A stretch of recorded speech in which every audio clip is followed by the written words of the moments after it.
Amira's bare feet kicked up soft clouds of red dust as she balanced a calabash on her head, weaving through the narrow, sunburned paths of Zangandaji, a forgotten village in northern Nigeria. The dry harmattan wind carried the distant sounds of goats bleating and women pounding yam.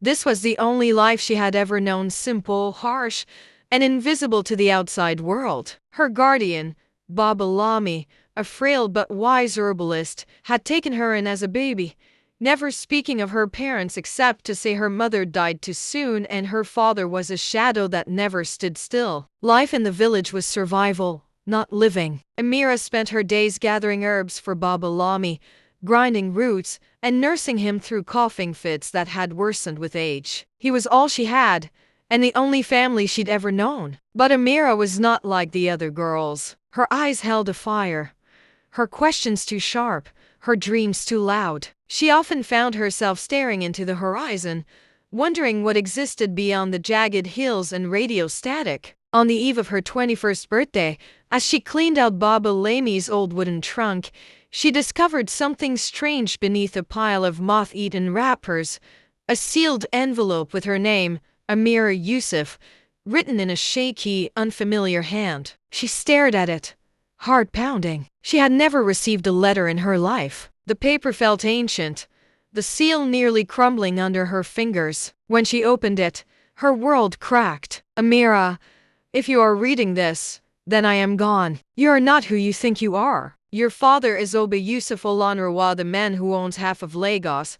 Amira dropped the letter. Dust rose around her feet. Amira reread the letter 5 times, her hands trembling. The name Oba Yusuf Olanrawa meant nothing to her, but the weight behind the words made her dizzy. Lagos? A father? Baba Lami had lied to her. She stormed into the hut where the old man lay on his raffia mat, breath shallow, eyes half closed. Why didn't you tell me? She cried, shaking the letter. He opened his mouth, but only a wheeze came out. She knelt beside him, gripping his hand. Is it true? His eyes met hers, and he nodded slowly. Your mother, Halima. She was a maid in Yusuf's mansion in Victoria Island. She got pregnant. He denied her. She came back to the north heartbroken, gave birth to you here, and died. He coughed violently. I took you in. I did my best. Amira's mind spiraled. A billionaire father? Why hadn't he searched for her? Why deny a child? Her eyes darted back to the letter. An address in Lagos was scribbled at the bottom. With only Baba Lami's coughs filling the silence, Amira made a decision that would change everything.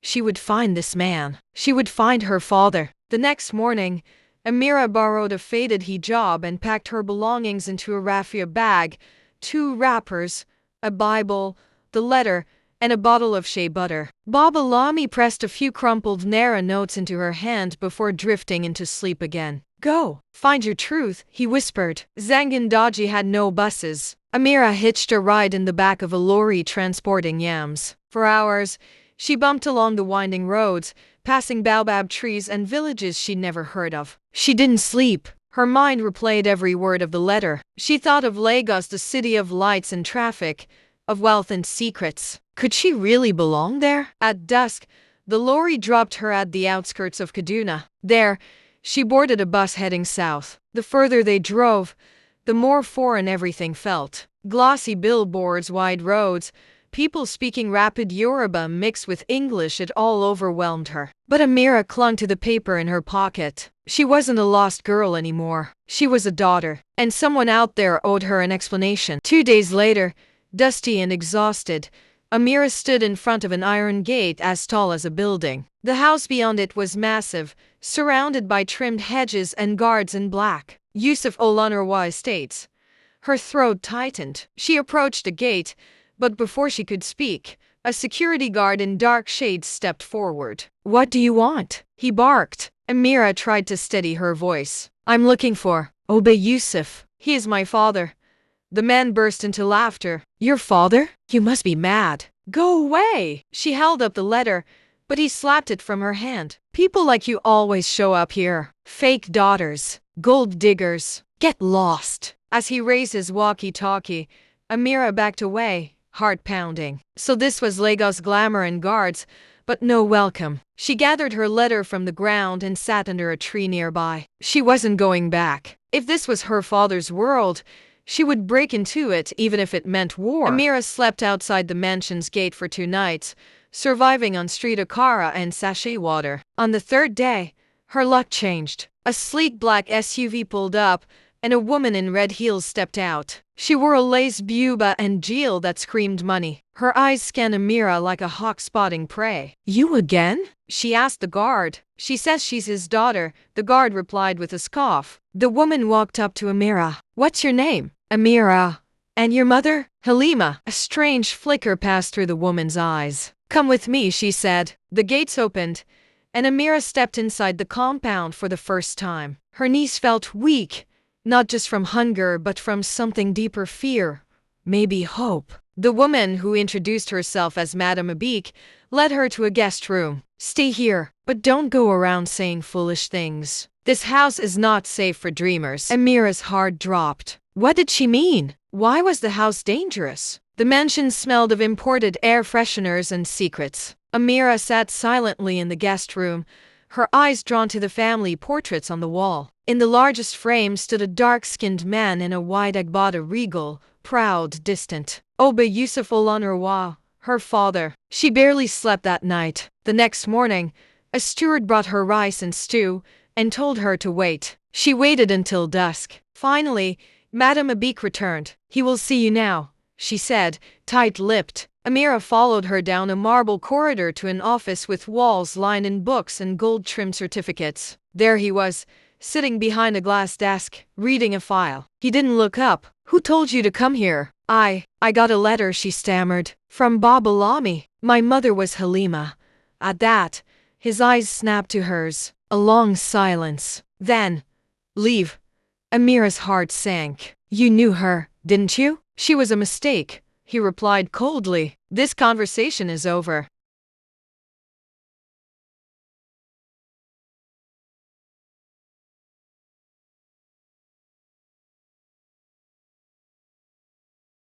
"She's not one of us," Tenny hissed. "Letting her stay is a mistake. She's probably after the will," Dimeji added. "Dad's too soft," unbeknownst to them.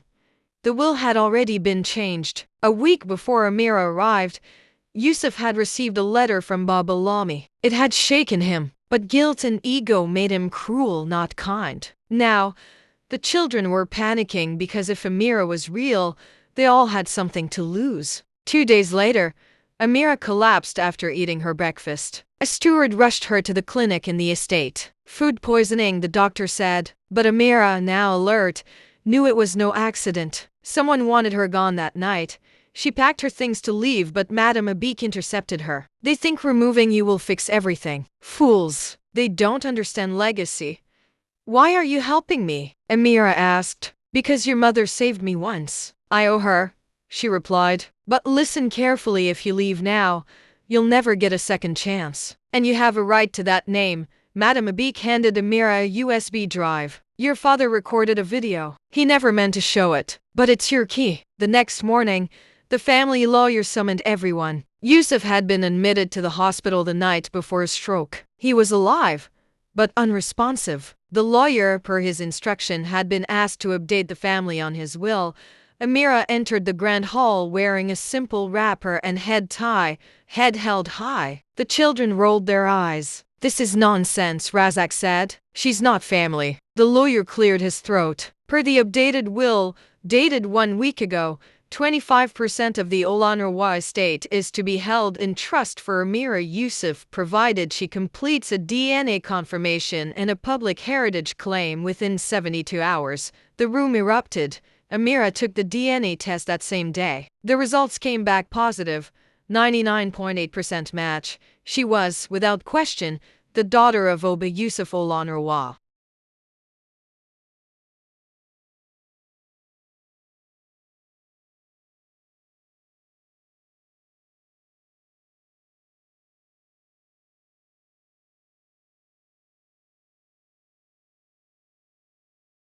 "I didn't come for money," she said quietly. "I came for truth." Weeks later, Amira walked through the same gates she had once been thrown out of, this time as a shareholder, a daughter, and a symbol of Lagos' most dramatic family saga. But she knew this was only the beginning. Now that she was inside the palace, the real game had begun.